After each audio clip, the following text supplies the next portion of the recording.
శ్రీ క్రోధినామ సంవత్సరం ఉత్తరాయణం వసంత ఋతువు చైత్రమాసము కృష్ణపక్షం. సూర్యోదయం ఉదయం 5:53 సూర్యాస్తమయం సాయంత్రం 6:32. తిథి అష్టమి తెల్లవారుజాము 4:01 వరకు. నక్షత్రం శ్రవణ తెల్లవారుజాము 3:02 వరకు. వర్జ్యం ఉదయం 6:57 నుండి ఉదయం 8:27 వరకు.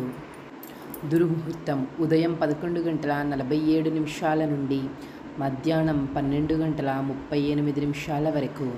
రాహుకాలం మధ్యాహ్నం 12:13 నుండి మధ్యాహ్నం 1:48 వరకు. యమగండం ఉదయం 7:28 నుండి ఉదయం 9:03 వరకు. బ్రహ్మ ముహూర్తం తెల్లవారుజాము 4:17 నుండి తెల్లవారుజాము 5:05 వరకు. అమృత గడియలు సాయంత్రం 5:12 నుండి సాయంత్రం 6:44 వరకు.